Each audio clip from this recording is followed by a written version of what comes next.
وسلم على سيدنا ومولانا وملجانا ومأوانا محمد صلی اللہ علیہ وسلم نبی الامین المکین الحنین الکریم رؤوف رحیم اما بعد فاعوذ باللہ من الشیطان الرجیم بسم اللہ الرحمن الرحیم قال اللہ تبارک وتعالی فی القرآن المجید ان الذین یغضون اصواتهم عند رسول اللہ اولئک الذین امتحن اللہ قلوبهم للتقوی لهم مغفرۃ واجر عظیم صدق اللہ مولانا العظیم وصدق رسولہ النبی الامین الکریم۔ محترم المقام صاحبزادہ پروفیسر علامہ نوید چڑیا کوٹی صاحب، یہ چڑیا کوٹ نام آزاد کشمیر کا بہت علمی گھرانہ، دینی گھرانہ، اس نسبت سے چڑیا کوٹی کہلاتے ہیں۔ اور آپ تمام احباب جو ہر جمعہ کو حضور کے عشق و محبت میں ہم سب اکٹھے ہوتے ہیں، قرآن کی خیر پاتے ہیں، تعلیمات اسلام سے خود کو بہرور کرتے ہیں۔ پچھلے 2 مضامین ہمارے کشتہ عشق رسول، صاحب مزار مصطفیٰ، یار غار مصطفیٰ حضرت ابوبکر صدیق رضی اللہ تعالی عنہ کی شان گرامی قدر کا، ہماری کیا اوقات کے ان کی شان کا ذکر کر سکے۔ اللہ کی اور اس کے رسول کی مہربانی کہ ان کا ذکر ہوا جو حضور کی قربت، اور وہ فصل پک کے تیار ہو جاتی ہے اور رب کی لوٹ سیل اور رحمت کا عجیب معجزہ سمندر ہوتا ہے جو حضور کے صدقے یہ ملتا ہے۔ تو میں نے چاہا کہ آج کا مضمون، کیونکہ پھر شعبان رجب کو نسبت مولا علی المرتضیٰ کی ولادت باسعادت مولود کعبہ سے بھی ہے، اور دوسری نسبت معراج النبی صلی اللہ علیہ وسلم حضور کی، میں تو ہمیشہ یہ کہتا ہوں کہ وہ ملاقات ہے، وہ عظیم ملاقات جس میں رب العالمین نے رحمت للعالمین سے ملاقات کی ہے، خاص ملاقات۔ تو آج کا مضمون جو ایک جمعہ بیچ میں یہ ہمارا آیا، تو اگلا جمعہ شان مولا علی پر، آج میں نے چاہا کہ بالعموم ادب مصطفیٰ میں شان صحابہ اور اس سے جو ہمارے لیے اطاعت کا رستہ ہے، ایک نیا رستہ نکلتا ہے، اس کے لیے مضمون رکھا جائے۔ عنوان میں نے رکھا ہے محبت مصطفیٰ ہر ایک کے بس کی بات نہیں۔ اللہ جسے یہ محبت دے دیتا ہے اس پر رب کا کرم ہوتا ہے۔ تو میں نے ایک سورہ الحجرات کی آیت پڑھی، اللہ رب تبارک و تعالی نے ارشاد فرمایا ان الذین یغضون اصواتہم، بے شک وہ لوگ جو اپنی آوازوں کو اللہ کے رسول کے سامنے اور ان کے نزدیک ادباً تعظیماً احتراماً نیچا رکھتے ہیں، کم تر رکھتے ہیں، نیچے رکھتے ہیں، یہ ادب کرتے ہیں۔ اور یہ ادب رسول جو کرتے ہیں، اللہ ان کا انعام کیا رکھا ہے؟ اولئک الذین امتحن اللہ قلوبہم للتقوی، اللہ نے ان کے دلوں کو چن لیا ہے، چوز کر لیا ہے، سب سے وکھرا نویکلا کر لیا ہے، علیحدہ کر لیا ہے، خاص مقام دینے کے لیے علیحدہ کر لیا ہے، للتقوی، تقوی کے لیے۔ اور تقوی کا سادہ معنی کیا ہے؟ رب نے انہیں اپنی ملاقات کا پاس جاری کر دیا ہے ادب مصطفیٰ کے۔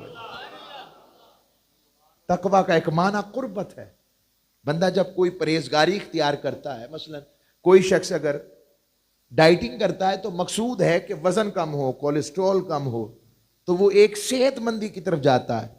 اسی طرح جب مومن ادب مصطفیٰ کرتا ہے تو رب اس کے صدقے اپنی قربت کے لیے اس کا راستہ ہموار کرتا ہے، اسے اپنی قربت دیتا ہے، اپنی ملاقات کے لیے پاس جاری کرتا ہے کہ یہ میرا ہو گیا اور اس کی میری ملاقات لکھی گئی ہے، کیونکہ یہ مصطفیٰ کے ادب والا ہو گیا۔ اب یہ جو، اور پھر آگے فرمایا صرف تقوی کی خیرات نہیں ملتی، پھر ملاقات پر پھر انعام بھی ملتا ہے۔ فرمایا لہم مغفرۃ و اجر عظیم، اور ان کے لیے مغفرت بھی ہے اور وہ اجر ہے کہ جب رب عظیم کسی چیز کو اجر عظیم کہے اس کی عظمت کا عالم کیا ہوگا، اور جب وہ مغفرت اور اجر عظیم کا وعدہ کر لے کہ صرف ایک تحفہ نہیں دے رہا، مغفرت بھی دے رہا ہوں اور اجر عظیم بھی دے رہا ہوں، اور اس کی وجہ ادب رسول اور اپنی ملاقات بھی دے رہا ہوں، یہ 3 نعمتیں۔ اب ان 3 نعمتوں کو جب میں سامنے رکھتا ہوں تو اعلیٰ حضرت کا وہ شعر پھر میری نگاہوں میں آتا ہے کہ زمین و زماں تمہارے لیے، مکین و مقام تمہارے لیے، چنین و چنا تمہارے لیے، اور بنے 2 جہاں تمہارے لیے، جنا میں چمن، چمن میں سمن، سمن میں پھبن، پھبن میں دلہن، سزائے موہن پہ ایسے منن، یہ امن و اما تمہارے لیے، اور دہن میں زباں تمہارے لیے، بدن میں ہے جاں تمہارے لیے، ہم آئے یہاں ہائے ہائے ہائے اور اٹھے بھی وہاں تمہارے لیے، صبا وہ چلے کہ باغ پھلیں، کہ پھول کھلیں، کہ دن ہو بھلے، لوا کے تلے ثنا میں کھلے، رضا کی زباں تمہارے لیے۔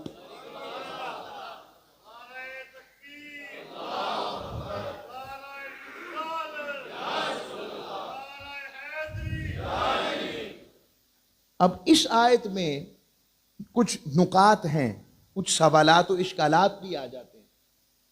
جب حضور کی بارگاہ میں آواز بلند کرنا ہی منع ہے اور نیچے رکھنا ہے، تو ہم جو اونچی اونچی آواز سے اس وقت جیسے نعرے لگ رہے ہیں، جیسے نعت پڑھی جاتی ہے اونچی آواز سے، سلام شریف پڑھا جاتا ہے اونچی آواز سے، تو پھر یہ تو غلط لگتا ہے، یہ تو ادب رسالت میں آپ کے خلاف۔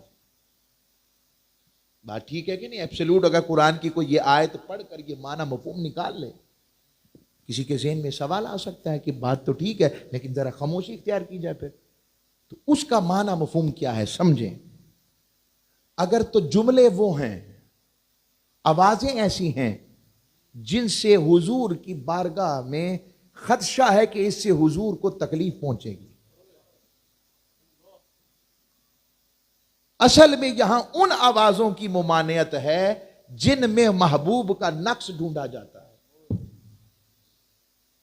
جن میں محبوب کی شان میں کمی کی جسارتیں کی جاتی ہیں، یہ ان آوازوں پر پابندی ہے، ورنہ کیس ابن ثابت جیسوں پر تو پابندی نہیں نا۔ آپ اصل میں تھوڑے سے یوں کہوں گا اونچا سنتے تھے، ثقل سماعت کا عارضہ تھا، اونچا سنتے تھے پنجابی۔ میں اس کو اس کے علاوہ میں ادباً لفظ نہیں جو میں ان کی بارگاہ میں پیش کروں، چونکہ حضور کی صحبت والے جو ہوئے ہمیں تو ملا ہی ادب سے ہے، تو ثقل بوجھ سماعت کو سننے میں آپ ذرا اونچا سنتے تھے، تو جو اونچا سنتا ہے وہ بولتا بھی اونچا ہے، آپ نے دیکھا ہوگا۔ تو حضرت ثابت بن قیس نے خود کو، یہی نام قیس بن ثابت ہے، یہ استہزار ایک دم نکل گیا، یہ صحابی جو ثابت ہے، تو وہ آپ کے اونچی آواز سے بولتے تھے، آیت اتری کہ آواز اونچی نہیں کرنی، لا ترفعوا اصواتکم، آپ نے گھر میں خود کو قید کر لیا، روتے رہتے کہ تیرا تو سب کچھ لٹ گیا۔ حضور نے پوچھا کدھر ہوتا ہے وہ، کتنے دن ہو گئے؟ یا رسول اللہ وہ تو آیت قرآنی سورہ حجرات کی اتری، انہوں نے خود کو قید کر کے رونے لگ پڑتے ہیں، وہ تو کہتے ہیں میرا سب کچھ برباد ہو گیا۔ فرمایا نہیں وہ تو جنتی ہے، وہ تو شہید ہے۔ حضور نے انہیں شہادت کی خوشخبری دی، ایک تو علم مصطفیٰ کہ نظر مصطفیٰ کیا دیکھ رہی تھی، اور کرامت کے ساتھ آپ کی شہادت کا ذکر ہے، آپ نے کرامت کا اظہار کیا، اپنی شہادت کے بعد تصرف کیا، یعنی آپ مقروض تھے جب شہید ہوئے تو آپ کی زرہ بڑی قیمتی تھی، وہ کسی نے اتار لی تھی، آپ نے خواب میں آ کر اپنی اولاد کو کہا فلاں شخص کے پاس میری زرہ ہے، اسے زرہ لو، میں جنت کے دروازے کے باہر کھڑا ہوں۔ پتہ لگا قرضہ ایسی شے ہے جو شہید کو بھی جنت میں داخل نہیں ہونے دیتی، لین دین کتنا اہم ہے، میں نے اشارہ دیا، تو آپ پھر وہ سب کچھ معاف، تو یہ کرامت بھی تو ہوئی نا ان کی، اور یہ متفقہ بات ہے، متفقہ بخاری مسلم والی نہیں، بلکہ تاریخی اعتبار سے سب اس پر متفق ہیں، اجماعی سب مانتے ہیں اس بات کو۔ تو پتہ لگا وہ آوازیں جن میں محبوب کا نقش نکالا جائے، یعنی کبھی محبوب کے علم پر بات کی جائے کہ وہ کتنا جانتے ہیں، ہے کیا ہماری اوقات کے نبی کے علم کا موازنہ کرتے پھرے، ہے ہماری اوقات کہ ہم آقا صلی اللہ علیہ وسلم کی آل پاک کے مناظرے کرتے پھرے، ہے ہماری اوقات کہ ہم صحابہ کے لیے ترازو ڈھونڈ کے پھرتے پھرے کہ کس کی کتنی شان ہے۔ یہ ہمارے شیان شان نہیں، یہ محبت و ادب رسول کے شیان شان نہیں۔ اور محبت کا ادب کا تقاضا یہ بھی ہے، جو محبوب کے نزدیک جتنی عظمت والا ہے اس کی عظمت کا اظہار رکھو، اور دل میں کبھی بھی اگر گھر والے ہیں ان میں شک نہ کرو، محبوب کی جان ہے، اور اگر صحابہ در والے ہیں تو ان کی شان کو دیکھو، محبوب کے لیے سب کچھ وارا ہے۔ ہمیں تو یہ اعتدال ہے۔ تو میں یہاں پر یہ نقطہ کہ جس میں محبوب کا نقش کی جسارتیں کرنے کی کوشش صحیح بھی ہو، میں کل پرسوں بھی یہ بات بتا رہا تھا کہ ادب رسالت مآب کا یہ بھی تقاضا ہے، جو چیز مثلا کھانے میں آقا صلی اللہ علیہ وسلم کو کدو شریف بہت پسند، اب پوچھے کدو کیسے شریف ہو گیا؟ تب سے شریف ہوا جب سے محبوب کو پسند ہوا۔ اگر آپ کا دل نہیں کرتا طبعاً، اگر کوئی اس لیے ناپسند کرتا ہے کہ حضور کو پسند تھا، وہ تو اسلام فارغ ہو گیا، وہ تو نکل گیا دائرہ اسلام سے۔ آپ کو پتہ میں کتنی احتیاط سے یہاں پر جملے استعمال کرتا ہوں، آج اصل میں دور نکالنے کا نہیں ڈالنے کا ہے، مگر یہ چیزیں ادب رسالت مآب کا تقاضا، احتیاط، ادب گاہے حیث زیر آسماں از عرش نازک تر، نفس گم کر دی می آید جنید و با یزید ایجا، بلکہ یوں بھی کہوں کہ نفس گم کر دی می آید ابو بکر و عمر ایجا تو غلط نہ ہوگا۔ کہ عرش کے نیچے ایک سب سے نازک مقام، یہ تاجدار کائنات کی بارگاہ ہے، اگر اونچی آواز ہو جائے تو حضرت بایزید جیسے، اور آپ سمجھتے ہیں کہ میں بے ادبی نہ ہو جائے، اچھا وہ تو بعد والے اولیاء میں ہیں، حضرت ابو بکر عمر نے بھی اپنی آوازیں نیچے کر، پتہ کیسے کلام کرتے تھے؟ شاید بے قریب آئے، میں سمجھانے کے لیے کر رہا ہوں بات، میں نے یہ کچھ اور نہ، ایسے حضور سے ایسے اتنی آواز سے جیسے سرگوشی کرتے ہیں، آواز اونچی نہ ہو، اتنا احتیاط۔ تو میں عرض کر رہا تھا وہ کدو شریف کی بات، تو اگر طبعاً پسند نہیں ہے تو کہیں، یہ نہ کہیں کہ مجھے پسند نہیں، یہ کہیں دل نہیں کر رہا۔ شاہد بھائی نے بڑی پیاری بات مجھے بتائی، دل نہیں کر رہا، میرا ارادہ نہیں کھانے کا، یہ مت کہیں کہ مجھے پسند نہیں۔ دوسری بات محبت کی ایک اور سنیں، وہ یہ ہے کتنی باتیں ہیں جو محبت کے لیے ہم بدل لیتے ہیں۔ کتنے لوگ ہیں جو کسی سے، چاہے وہ شادی اور نکاح کی محبت ہو، تو کتنی چیزیں ہیں جو ہم اپنی محبت کے لیے بدل لیتے ہیں۔ تو کیا جو ساری کائنات کے محبوب اور رب کے محبوب ہیں، ہم ان کی پسند کے مطابق اپنی پسند نہ کر لیں؟ کتنی آسان ہو جائے کہ ہم اپنی محبت کو ان کی محبت پر قربان کر دیں۔ اگر ایک خواہش قربان کرنے سے محبوب کی رضا مل جائے، یار سودا مہنگا تو نہیں ہے نا، کاٹا نہیں ہے، دیکھ سودا مہنگا نہیں ہے، اگر محبوب اس سے، اور یہ دور فتن ہے، یہ مجھے لگتا ہے وہی دور ہے جس کے لیے حضور نے فرمایا دور فتن میں جب میری سنت مٹ رہی ہوں گی، یعنی آقا کے شعائر محبت اطاعت مٹ رہے ہوں گے، فرمایا جو ایک سنت کو زندہ کرے، کتنی؟ ایک سنت کو زندہ کرے، فرمایا اسے 100 شہیدوں کے برابر اجر ملے گا۔ اور شہید وہ ہوتا ہے خون کا قطرہ بعد میں گرتا ہے، بخشش پہلے ہو جاتی ہے۔ واپس پلٹتا ہوں، تو پھر کون حضور کی بارگاہ میں بھی اس کے ثبوت ملتے ہیں۔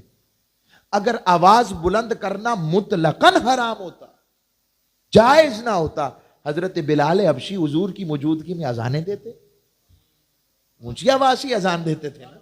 تو اگر آواز اونچی کرنا ہی غلط ہوتا تو حضور کی بارگاہ میں ایسا کرتے۔ پھر غزوات میں حضرت عباس نے نعرے لگوائے، صحابہ نعرے لگواتے تھے، تو نعرے لگوانا اگر غلط ہوتا اور حضور کی بارگاہ میں آواز بلند کرنے کا مطلق حکم ہوتا کہ جائز ہی نہیں ہے، تو صحابہ اونچی آواز سے نعرے لگاتے۔ تیسرا آ جائیں، حضور اکرم صلی اللہ علیہ وسلم کی بارگاہ میں 34 نعت خواں تھے جو حضور کی نعت پڑھتے تھے۔ اب نعت سرگوشی میں تو نہیں پڑھتے ہوں گے نا۔ حضرت حسان بن ثابت جب ممبر رسول پر خود تشریف فرما حضور کرواتے، چلو حسان ممبر پر، وَأَيِّدْهُ بِرُوحِ الْقُدُسِ، یہاں میں اشارہ دے رہا ہوں، نعت خواں اور روح قدس ان کی مدد کر، جبریل حسان کی مدد کر، یہ میری نعت پڑھنے لگا ہے۔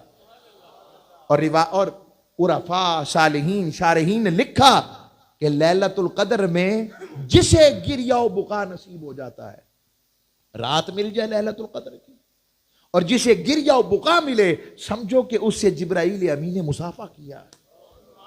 تو پتہ لگا جو نعت خواں ہے وہ ہے جو محبوب کا ذکر بھی کرے اور محبوب کے ذکر میں تڑپے بھی، جس کو گریہ بکا نصیب ہو، صرف پیسوں کے پیچھے نہ پھرے، اینے دبو کے تھے آواں گا، اس سے ہم سے کیا تعلق، وہ تو فکس کر گیا، اس میں اور باقیوں میں کیا فرق رہ گیا۔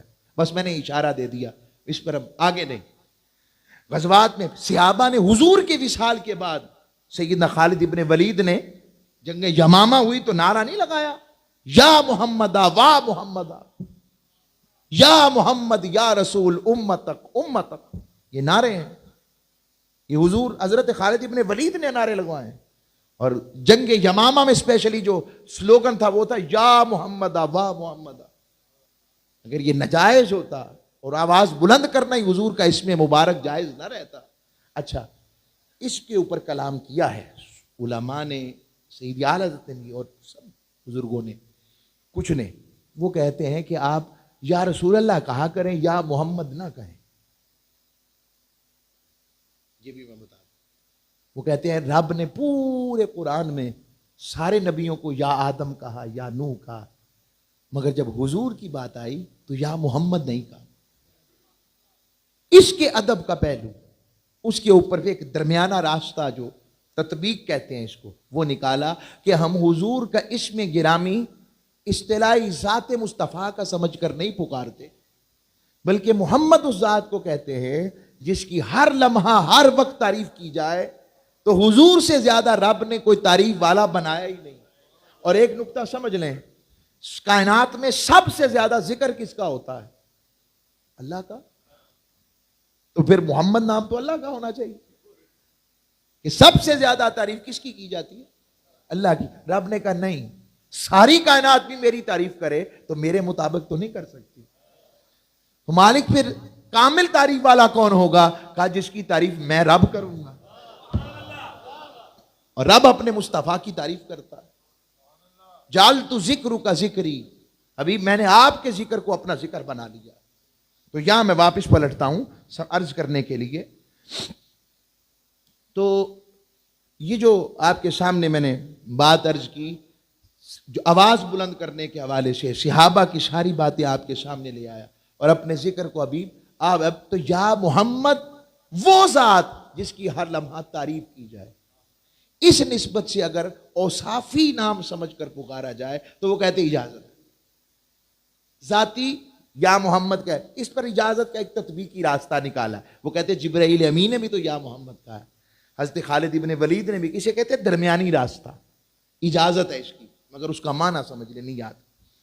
اب آگے آ جائیں کہ یہ جو لفظ آیا ہے نا کہ جو لوگ اپنی آوازوں کو ادب مصطفیٰ میں نیچا کرتے ہیں، یہ ادب کرتے ہیں، تو فرمایا امتحانہ، اللہ نے ان کے دلوں کو چن لیا ہے۔ یہاں پر دو معنی ہیں امتحان کے۔ امتحان کا ایک معنی ہوتا ہے، علامہ زمخشری نے بیان کیا، کسی شخص کو جب کسی چیز کا عادی اور خوگر بنا دیا جائے، یعنی وہ ایکسرسائز کرتا ہوا کسی چیز کی ایکسرسائز کر رہا ہے، عادی ہو گیا ہے۔ جیسے ہم لاہور والے کڑھائی گوشت کے بغیر رہ سکتے ہیں؟ اونچی آواز سے بولے نا ذرا، یہ لکشمی والے بھی اتنا آرام سے بولیں گے تو پھر کہاں جائیں گے؟ ہیں تو ہو سکتے ہیں؟ نہیں ہو سکتے. اب مجھے کئی دبے لفظوں میں آنکھوں میں کہہ رہے ہیں کہ تسی کدی بلایا سا. چلیں یہ ایک مزاحن بات ہے, اجازت ہے. واپس پلٹتا ہوں. تو عادت پڑ جانا, امتحان بھی کہتے ہیں نا, لکھنے کی عادت کا امتحان ہوتا ہے, دیکھا جاتا ہے کہ مشاق ہو گیا کہ نہیں اس علم میں. ان جو علوم میں سلیبس دیا گیا ہے میٹرک میں مشاق ہو گیا کہ نہیں. رب نے فرما رہا ہے بڑا آسان لفظوں میں اس کو اور ڈرائیو کر رہا ہوں کہ فرمایا جو ادب مصطفیٰ کرتا ہے رب اس کو محبت و ادب میں اپنے تقوی کا عادی بنا دیتا ہے. ہائے ہائے ہائے, پتہ لگا جو ولی بنا, جو کتب بنا, جو ابدال بنا, جو صحابی بنا, جو شان والا بنا, اس کی سب سے بڑا تریاق یہ تھا کہ اس نے ادب مصطفیٰ کیا, اور وہ ادب والا ہے. ادب کے رستے کے بغیر نہ مصطفیٰ کی قربت ملتی ہے اور نہ رب کی قربت اور میت اور تقویٰ ملتا. یعنی رب نے کہا مجھ سے ملنا چاہتے ہو, جی مولا, کا مصطفیٰ کے دامن سے لگ کے آؤ, پھر ملوں گا ورنہ نہیں ملوں گا. اب دوسرا نقطہ یہاں پر, یہ امتحانہ کا مطلب اختصاص, یعنی مخصوص کر لیا, اور ایک معنی امتحان باب افتعال پر, اس کا لغوی معنی ہوتا ہے چمڑے کو کھلا کرنا. یعنی جو ادب مصطفیٰ کرتا ہے رب اس کے دل کو محبت مصطفیٰ اور اپنی قربت کے لیے کھلا کر دیتا ہے. عادی جو ہو گیا اس کا چمڑا, تو پتہ لگا جو ادب مصطفیٰ, محبت مصطفیٰ, تعظیم مصطفیٰ, ذکر مصطفیٰ سے جس کے دل کشادہ ہو جائے, وہ شک میں مبتلا نہ ہو کہ اللہ کی ذات بڑی ہے. بھئی بے شک اللہ کی ذات بڑی ہے, مگر اللہ نے بڑے ہو کر بھی اپنے محبوب کی بارگاہ کے آداب بتائے. بڑا اللہ ہے مالک. آج تک تو نہیں ہوا کہ سیکٹری جو ہوتا ہے وہ اپنے صدر کے پروٹوکول بتاتا ہے, کبھی صدر بھی اپنے سیکٹری کے پروٹوکول بتاتا ہے. تو جواب آیا, بندے تو نے ایک ہی نظر سے دیکھا کہ میں مالک ہوں, محبوب میرا عبد ہے, مگر جانو میں نے بنایا عبد ہے مگر بتایا محبوب ہے. اور جو محبوب ہوتے ہیں تو محبوبوں کی شانوں کو بڑھایا جاتا ہے, نہ گھٹایا جاتا ہے, نہ رب سے مقابلے کروائے جاتے ہیں. یہ دونوں چیزیں. اور جن کو یہ ادب کی خیر مل گئی وہ کیسے عادی ہو گئے. حضرت ابو بکر صدیق, سیدنا صدیق اکبر اور فاروق اعظم, آپ کی شان کیا تھی, کیسے حضور ان سے پیار کرتے. ہر کوئی حضور کے چہرے کو نہیں تکتا تھا. کیا حضرت عمر بن عاص رضی اللہ تعالیٰ عنہ فاتح مصر, وقت وصال آیا تو رونے لگ پڑے. پوچھا کیا بات ہے, کیا موت و شکر کی کیفیت سے رو رہے ہیں؟ فرمایا نہیں, رو اس لیے رہا ہوں کہ جب سے محبوب کے لڑ لگا, ان کی غلامی کا پٹا گلے میں ڈالا, تب سے ادبن میں نے کبھی بھی نظر بھر کر چہرہ مصطفیٰ کو نہیں دیکھا. ادبن تعظیمن. اس سے پتہ لگا, آپ اندازہ لگا سکتے ہیں کہ حضور کے حسن کا چانن کیسا ہوگا, کہ جس کو عام آنکھ ایسے تاب لگا کر نہ دیکھے. میں ہمیشہ کہتا ہوں کہ جنہوں نے تکا, ایک لمحے کے لیے تکا, حضرت پیر میر علی شاہ صاحب ساری زندگی فرماتے رہے, لاؤ مختی مخطط برد یمن, من بھاور جھلک دکھاؤ آقا ایک وری ہور سے, ای کرم بارے دیگر. حضرت عبدالرحمن جامی نے کہا یہ کرم پھر کرنا مولا, من بھاور جھلک دکھاؤ سجن, ہمرا وادی سن گھڑیاں. کیا تھا؟ لاؤ مختی مخطط برد یمن, من بھاور جھلک دکھاؤ سجن, وہاں مٹھڑیاں گالیاں لاؤ سجن. آیا حضور وہ آپ کی میٹھی میٹھی باتیں, ہمرا وادی سن جو گھڑیاں. یا رسول اللہ آپ نے یمنی چادر لی ہوئی تھی اور آپ وہ ہمرا وادی میں آپ نے اپنی زیارت کروائی تھی اور میٹھی میٹھی باتیں اپنے میر علی سے کی تھی. وہ پھر نصیب ہو نا, وہ انداز ہی اور ہے, وہ محبت ہی اور ہے. بس میں نے اسی آخری ایک بات پر پھر آگے مضمون کو ہم مولا علی پہ رکھیں کہ میں نے وقت ڈاکٹر صاحب کو بھی دینا ہے. مجھے وقت بتا کیا ٹائم ہوا, بس میں نے 1 منٹ میں بات کو مکمل کر دیتا ہوں. حضرت ابو بکر صدیق اور فاروق اعظم رضی اللہ تعالیٰ عنہ، یہ وہ عظیم ہستیاں ہیں. حضور ان کو تکتے تھے، پتہ لگا یہ بھی حضور اپنی آڈینس کے ساتھ بھی آئی کانٹیکٹ رکھتے تھے. آقا علیہ السلام، اور حضور جب خطاب کرتے تو آقا کی آواز میں بڑا خوبصورت، حضور سے زیادہ سونی آواز کس کی ہوگی؟ تو حضور جب خطاب فرماتے تو آپ کی آواز میں گرج برستی، اور آقا علیہ السلام اتنی کثرت سے اشارے فرماتے کہ آقا صلی اللہ علیہ وسلم کی جو کملی مبارک ہوتی تھی وہ گرتی تھی، حضور بار بار اسے پھر ایسے سیدھا کرتے. تو اس دوران حضرت صدیق اکبر فاروق اعظم کو حضور تکتے، حضور انہیں تکتے، یہ انہیں تکتے، حضور انہیں دیکھ کے مسکراتے اور یہ حضور کو دیکھ کر مسکراتے. یہ ادب ہے. اور ایک ہی وجہ تھی حضرت صدیق اکبر کے وصال کی، یہ ختم، کوئی اور وجہ نہیں تھی. حضرت عبداللہ ابن عمر بھی یہی فرماتے ہیں، حضرت عائشہ صدیقہ بھی یہی فرماتی ہیں، وہ تھی ہجر فراق مصطفیٰ. آج ہم ذرا غور کریں، ہم دنیا کے اندر گھنٹوں دیتے ہیں، مال کے لیے گھنٹوں دیتے ہیں، کتنا وقت ہے ہمارا اپنے محبوب کے لیے، کتنا ہم ان کی اطاعت کی طرف. تو حضرت صدیق اکبر کے وصال کی وجہ یہ تھی، حضور کا فراق برداشت نہیں ہوا. اور جب وصال قریب آیا تو مولا علی المرتضیٰ کرم اللہ وجہہ الکریم کو بلایا اور فرمایا علی مجھے انہی ہاتھوں سے دفنانا بھی اور کفنانا بھی اور غسل بھی دینا جن ہاتھوں سے تم نے میرے محبوب کو کفن دفن اور غسل دیا تھا. لڑائیاں جھگڑے ہوتے تو ایسا کرتے، اور پھر ایسا ہی ہوا. اور وصیت کی جب جنازہ ہو جائے 1 دفعہ بار کا رسالت میں لے جانا. سیرت حلبیہ میں بیان کیا ہے، اور بھی روایات میں آتا ہے. تو فرمایا کہ اور حضور سے عرض کرنا حضور ابو بکر آیا ہے، اگر اجازت مل جائے دروازہ کھل جائے تو اندر دفن کر دے، ورنہ جنت البقیع بقیع غرقت میں لے جانا. ایسا ہی کیا گیا. دروازہ مصطفیٰ پر حضرت صدیق اکبر کو لے جایا گیا آپ کے جنازے کو. آواز دی حضور یار غار اب یار مزار بننا چاہتا ہے. دروازہ خود کھل گیا اور فرمایا کہ حبیب کو حبیب سے ملا دو. حبیب اپنے حبیب سے ملنے کے لیے مشتاق. آواز آئی. اب عقیدہ صحابہ بھی پتہ لگ گیا نا. اگر پتہ ہوتا کہ حضور نہیں سنتے تو یہ کہتے حضرت ابو بکر کہ حضور سے کہنا کہ ابو بکر آئے. ان کا عقیدہ تھا کہ حضور سنتے ہیں اور دیکھتے ہیں. بس وقت کم. آپ آج ایک بڑی فاؤنڈیشن ہے. اچھا میں گزارش کروں گا، بہت پیارے ہمارے پروفیسر ڈاکٹر علامہ نوید چڑیا کوٹی صاحب سے کہ وہ آپ کے سامنے چند گزارشات اور بریفنگ کی صورت میں آپ کو ایک نیا ہمارے ویلفیئر کے بڑے پیارا کام کر رہے ہیں، تو ان کے لیے بس نہیں چلانا ہے.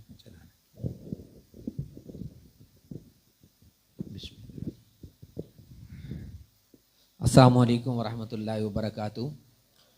سب سے پہلے میں مسجد انتظامیہ کا شکر گزار ہوں کہ انہوں نے علامہ صاحب کے توسط سے ہمیں یہاں حاضری کا شرف اور موقع بخشا، اور میں علامہ صاحب کے لیے دعا گو ہوں کہ اللہ تعالیٰ ان کے علم، زہد، ورع، تقوی، عبادت اور روحانیت میں برکتیں دے کہ اللہ نے انہیں لفظ برتنے کا خوب سلیقہ عطا فرمایا ہے. آج سے 2 سال قبل میرے علم میں آیا کہ پاکستان میں ایک ایسا منفرد اور یونیک قسم کا پروجیکٹ ہے جو کہ ہمارے ڈاؤن ٹراڈن پیپلز یعنی جو غریب غربا لوگ ہوتے ہیں ان کے بچوں کو ایک منفرد انداز سے علم و ادب کی جو چاشنی ہے اور مٹھاس ہے اس کے ذریعے سے روشناس کر رہا ہے. تو میں نے 2 سال قبل اس ادارے کا وزٹ کیا اور چینل 24 کے توسط سے میں نے پچھلی عید قربان 2 گھنٹے کی اسپیشل ٹرانسمیشن جسے جسٹس ریٹائرڈ نذیر احمد غازی صاحب نے ہوسٹ کیا، میں نے اس کو ایز اے پروڈیوسر اسے پروڈیوس کیا پروگرام کو، اور میں نے وہ ٹی وی پر چلائی. اس آرگنائزیشن کا نام ہے آبرو ایجوکیشنل ویلفیئر آرگنائزیشن، جن کے چیف کوارڈینیٹر ڈاکٹر ذیشان صاحب یہاں موجود ہیں. ہم آج 2 منٹ میں آپ کو اس ایجوکیشنل آرگنائزیشن کا تعارف کروا کر ایک پیغام دینے کے لیے حاضر ہوئے ہیں. وہ پیغام یہ ہے کہ اس آرگنائزیشن نے آج سے 22 سال قبل پاکستان میں جو ہمارے گھروں کا کوڑا ہوتا ہے، ویسٹ، جسے ہم اپنے گھر میں ناکارہ سمجھ کر باہر گلی محلے میں پھینک دیتے ہیں، اس کوڑے کو لوگوں کے گھروں سے اکٹھا کر کے خشک کوڑا، سالڈ ویسٹ، یعنی آپ کے گھر کی وہ ناکارہ چیزیں جو خشک ہیں، جو آپ ناکارہ سمجھ کے باہر پھینک دیتے ہیں، اس کوڑے ناکارہ کو انہوں نے اپنے مائنڈ کے ذریعے سے اور اللہ کی دی ہوئی تخلیقی صلاحیت کے ذریعے سے اس ناکارہ کوڑے کو انرجی میں تبدیل کر کے غریب یتیم بچوں کے علم کے حصول کا سہارا بنا دیا۔ اس وقت پاکستان میں ان کے 12 سکولز ہیں، کم از کم لاہور میں 8 سکول ہیں، اور 5000 بچیاں اور بچے آپ کا وہ جو آپ گلی میں کوڑا پھینک دیتے ہیں، اس ناکارہ ویسٹ سے پیسے جنریٹ کر کے بچوں کی تعلیم، کھانا پینا، رہائش، حتیٰ کہ میں نے ان کا آبرو پیس ہوم جو یتیموں کے لیے انہوں نے ایک یتیم خانہ بنایا ہوا ہے جس کا نام پیس ہوم رکھا ہے۔ میرے والد صاحب نے 30 سال آرمی میں سروس کیا اور میں نے ان کی بھی رہائشیں جا کر وزٹ کی تھیں، لیکن جو انہوں نے غریبوں اور یتیموں کے بچوں کے لیے رہائش گاہ بنائی ہے وہ ان رہائشوں سے بھی زیادہ خوبصورت ہے۔ تو ہم اس لیے حاضر ہوئے ہیں کہ آپ کے گھر کی ہر وہ شے جسے آپ ناکارہ سمجھتے ہیں اور آپ سمجھتے ہیں یہ کوڑا کرکٹ کباڑ ہمارے گھر میں رکھنے کی کوئی جگہ نہیں ہے، اگر آپ اسے آبرو ایجوکیشنل ویلفیئر آرگنائزیشن کو دیں گے تو 2 کام ہوں گے، ایک تو آپ کے گھر سے صفائی ہوگی، اور دوسرا اللہ تعالیٰ اس چیزوں کو جب لوگوں کے من کی صفائی، علم کے نور کی روشنی کے لیے استعمال کرنے کا موقع فراہم کرے گا، تو یہ ادب مصطفیٰ صلی اللہ علیہ وسلم اور یہ اسلام کی جو میراث ہے، علم جو حضور نے فرمایا کہ اپنے ماں کی گود سے لے کر گور تک حاصل کرو، اس کا ذریعہ بنے گا۔ تو ان کا پورا ایک پروجیکٹ ہے جس میں یہ اپنے پاس سے آپ کو تھیلے اور پیکٹ دے دیں گے اور باہر بروشر تقسیم ہو جائیں گے، آپ اپنے گھر کی ناکارہ چیزیں اس تھیلے میں ڈال کر دیے ہوئے نمبر پر فون کریں گے، ان کی گاڑی آئے گی اور آپ کے دروازے سے لے جائے گی۔ اس انداز سے ہمیں ان لوگوں کی ہیلپ اور امداد کرنی چاہیے کہ یہ کس انداز سے ایک منفرد اور یونیک طریقے کے ذریعے سے، کوئی پیسہ نہیں، ہاں اپنی خوشی سے اگر آپ دینا چاہیں اس نیک کار خیر کے لیے تو وہ ممانعت نہیں، لیکن ان کا بیسک پرپس یہی ہے کہ جن لوگوں کی جو ناکارہ چیزیں جسے وہ سمجھتے ہیں کہ یہ ردی ہیں، ہو سکتا ہے وہ ہماری بخشش کا اور کسی کے علم کے حصول کا سہارا اور ذریعہ بن جائیں، تو وہ بروشر کے اوپر ہر چیز لکھی ہوئی ہے۔ آپ کے گھر میں کوئی میڈیسن فالتو پڑی ہے، کوئی ٹوٹی ہوئی پینسل ہے، کوئی ٹوٹی ہوئی کاغذ، شارپنر، کوئی بھی چیز جسے آپ ناکارہ سمجھتے ہیں اور وہ خشک ہے، گیلی نہیں، کیونکہ گیلی چیزیں خراب ہو جاتی ہیں نا، تو وہ خشک چیزیں اگر آپ انہیں ڈونیٹ کریں تو ہو سکتا ہے وہ ناکارہ چیزیں میدان معاشر میں آپ کی بخشش کا سہارا بن جائیں۔ سنتا ہوں کہ اب اذان